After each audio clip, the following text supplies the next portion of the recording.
Justiça e Você está no ar. Nesta edição, as primeiras modificações do novo Código de Processo Civil, que entra em vigor em março deste ano, e ainda, Corregedoria Geral de Justiça decide que novas custas de cartório só valem 90 dias após a publicação da tabela. E mais, alta temporada e férias escolares aumentam a procura por atendimento no juizado do aeroporto. E na entrevista vamos falar sobre o censo dos servidores, que começa nos próximos dias. O convidado é o juiz auxiliar da presidência do TJRN, Francisco Seráfico da Nóbrega. Fique conosco, Justiça e Você volta em instantes. Antes disso, você confere os fatos que marcaram o Poder Judiciário Potiguara esta semana. Até já!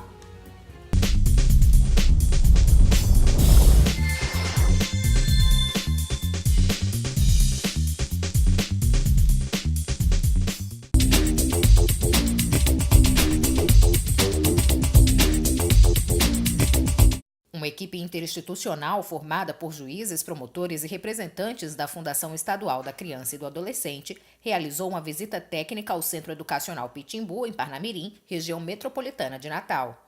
O SEDUC Pitimbu tem capacidade para internação de 36 adolescentes. E hoje nós temos 10 internos aqui, tem funcionado de uma forma muito adequada e nós temos capacidade de receber mais 10 no momento já tranquilo. Existe toda a estrutura para isso. E a média de assalto desses adolescentes é a média de 2, 3 assaltos diários. Então você faz a multiplicação aí por 30, você vê quantos assaltos nós vamos reduzir mandando 10 adolescentes para cá.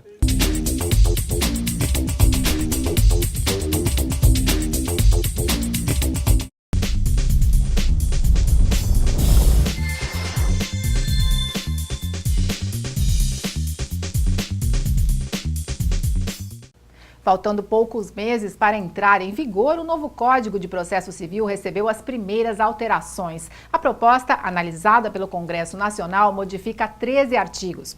Entre as principais mudanças, a flexibilização da regra que exigia dos juízes que os julgamentos fossem realizados em ordem cronológica.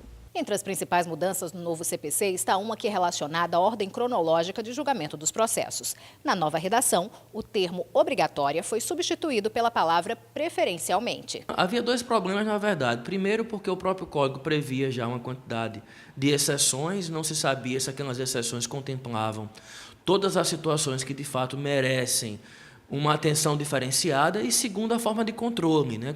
Quem controlaria isso? A decisão seria nula? O juiz que não atendesse a isso estaria cometendo uma infração funcional. Talvez a indefinição da forma de controle tenha levado a isso, mas o ponto deixa de ser uma obrigatoriedade e passa a ser uma orientação. Com a ordem cronológica, eu já teria condições de saber quando o meu processo ia ser julgado. Ele seria julgado depois de um processo que chegou primeiro, ou seja, teria uma fila. Com a ordem cronológica dos processos passando a ser uma mera recomendação, uma mera preferência, o juiz segue se quiser, todo esse espírito de impessoalidade, de objetivação que o CPC 2015 pretendia, desaparece. Por isso, a meu ver, essa também é uma modificação ruim que se pretende fazer a um código que sequer chegou a entrar em vigor ainda. Outro destaque trazido pelas alterações no novo CPC foi o restabelecimento do duplo filtro para envio de recursos ao Supremo Tribunal de Justiça e ao Superior Tribunal Federal. Com isso, a análise de recebimento das apelações volta a ser realizada pelos tribunais estaduais e federais. Essa triagem, feita pela segunda instância, tem impedido, por exemplo, que cerca de 50% dos recursos especiais interpostos cheguem ao STJ. Imagino que os ministros, após fazer um exame da estatística dos tribunais, analisaram que vão subir mais de 120 mil processos por ano. E eu acho que seria quase que impossível de 2 tribunais do país, além das atribuições normais que ele tem de competência, examinar tanto recurso especial extraordinário. Por isso, há uma tendência muito forte de se revogar ou suspender a eficácia desse dispositivo para continuar a regra do jogo atual.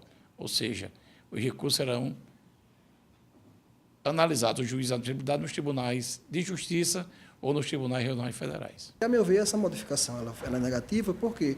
Porque esse juiz de admissibilidade ele já pode ser revisto pelo Supremo, ele já pode ser revisto pelo STJ, então se já pode rever, que seja feito logo lá. E também para que fique cada um na sua. Os tribunais de justiça, os tribunais regionais federais, façam a sua jurisdição, dê recurso julgando os recursos e acabe sua jurisdição com isso. E o Supremo Tribunal Federal e o Superior Tribunal de Justiça revisem, se for o caso, as decisões dos TJs e dos TRFs. O TJ nas mídias desta semana destaca a postagem no Facebook que divulga o resultado final do concurso público para ingresso na magistratura do Rio Grande do Norte. Siga o TJRN no Facebook. A Corregedoria Geral de Justiça definiu que os valores dispostos na nova tabela de custas só poderão ser cobrados pelos cartórios 90 dias após a publicação da tabela. A decisão veio em resposta a uma consulta realizada pela Associação dos Notários e Registradores do Rio Grande do Norte. A orientação da Corregedoria Geral de Justiça do Rio Grande do Norte regulou a implementação da Lei Estadual 10.035 de 2015. A norma instituiu uma nova tabela de preços para alguns serviços prestados pelos cartórios potiguares. Bom, a Corregedoria constatou que alguns serviços prestados pelos cartórios não havia uma correspondência direta com a tabela de emolumentos, com a tabela que prevê quanto custa aquele serviço para o cidadão. Então, com isso, foi necessário encaminhar um projeto de lei, para aprovação pela Assembleia. A nova legislação também autoriza um reajuste para complementar a receita dos cartórios deficitários e para o Fundo de Compensação dos Registradores Civis. Os cartórios eles são compensados quando praticam atos gratuitos. Por exemplo, o primeiro registro de nascimento para o cidadão ele é gratuito, mas para o tabelião ele é ressarcido por esse serviço prestado. Então, esse percentual foi elevado de 5% para 10%, porque a gente constatou que esse valor já estava insuficiente. A juíza corregedora esclarece também que, apesar da publicação da lei, todas essas cobranças devem obedecer o princípio constitucional da noventena.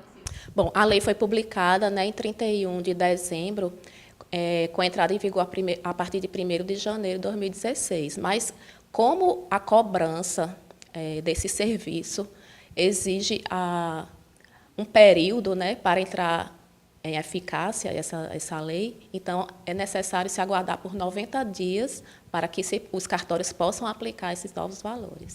Depois do intervalo, o censo dos servidores e o balanço das atividades do Juizado Especial do Aeroporto de Natal. Enquanto isso, aproveite para se conectar à nossa ferramenta de comunicação via smartphone. O TJRN Informa, um canal no WhatsApp que permite o acesso instantâneo a notícias do Poder Judiciário. Adicione e fique bem informado desde já. O Justiça e Você volta em instantes.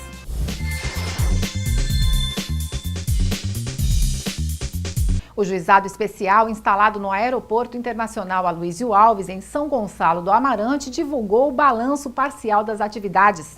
Os dados mostram que a alta temporada e as férias escolares elevaram significativamente o número de atendimentos realizados. O Juizado Especial Cível, que atua no Aeroporto Internacional Aloysio Alves, apresentou um balanço das atividades dos últimos meses. Os dados mostram que, em dezembro, o número de atendimentos dobrou.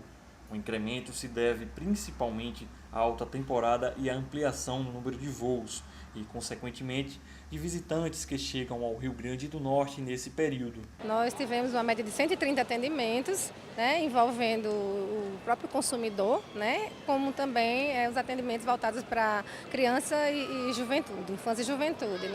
Tivemos orientações para o consumidor que se sentiu lesado com problemas de com as falhas na prestação do serviço de transporte aéreo. A unidade está presente no aeroporto há 1 ano e meio e as principais queixas registradas pelos passageiros são as questões relacionadas às companhias aéreas. Problemas que Admilson Dias, que mora em Belo Horizonte, já vivenciou de perto em outras ocasiões. Foi bem desconfortável.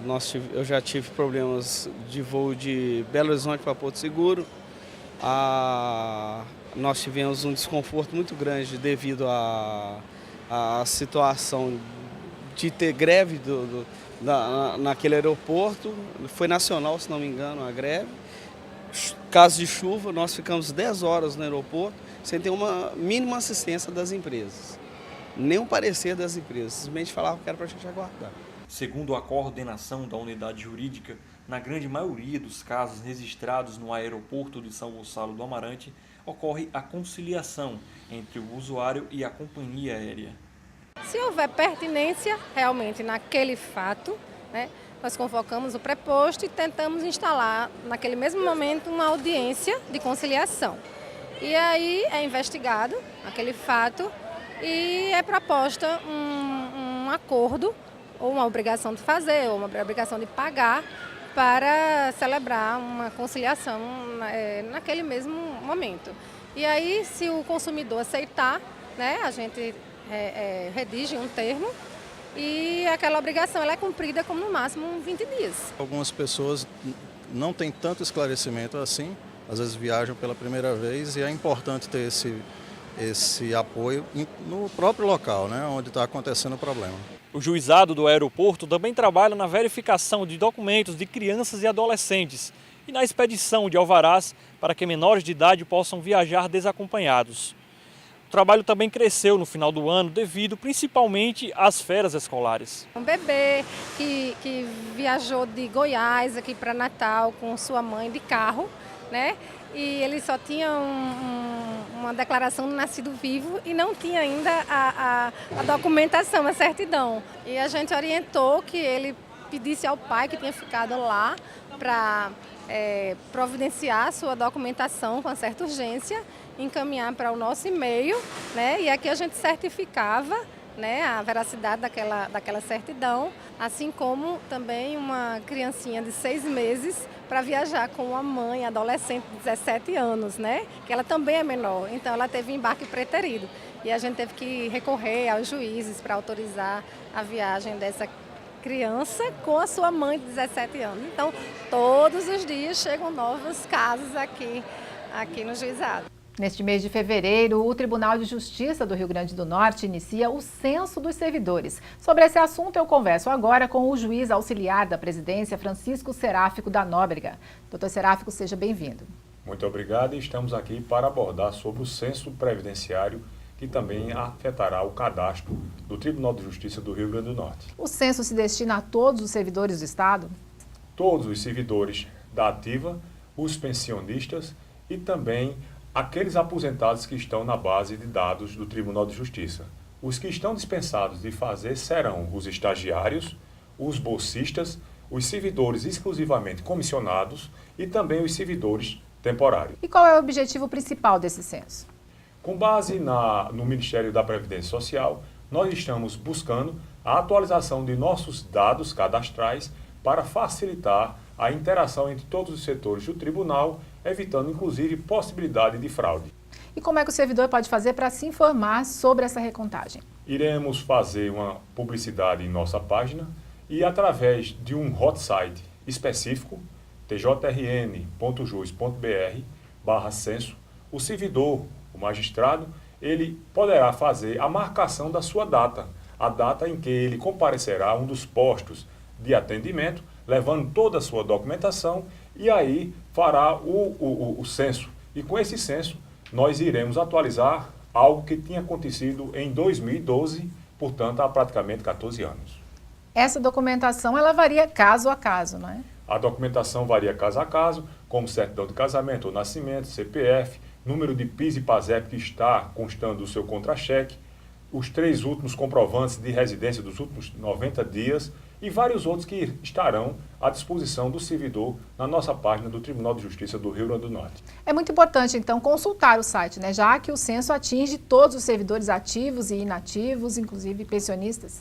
Isso. Inclusive, nós iremos disponibilizar para o próprio servidor fazer o seu agendamento, que acontecerá o censo na comarca do Natal e de São Gonçalo do Amarante e de Mossoró, no período para os servidores da ativa e magistrados, de 15 de fevereiro a 26 de fevereiro, e nestas 3 comarcas, para os aposentados e pensionistas, no período de 29 de fevereiro a 4 de março.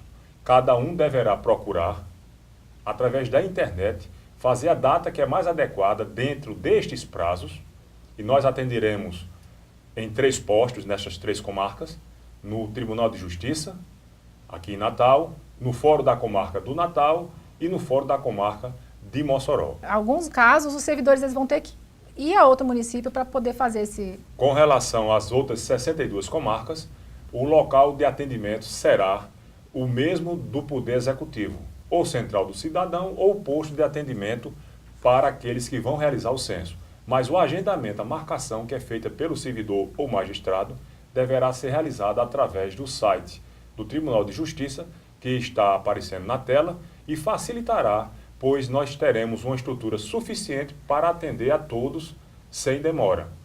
Se deixar para a última hora, o que nós não esperamos, em face da sensibilização dos que integram o judiciário, isso aí poderá levar a um acúmulo na demanda, mas iremos atender cerca de, em cada posto, de 10 pessoas por hora. Serão 3 postos por hora, inclusive sem parar para almoço. Trabalharemos de 8 até às 17 horas. Isso quer dizer, o senhor acabou de citar servidores e magistrados. O censo ele também vai envolver os magistrados. Os magistrados, os servidores da ativa, os aposentados e os pensionistas ou as pensionistas que estão na base de dados do Tribunal de Justiça do Judiciário do Rio Grande do Norte.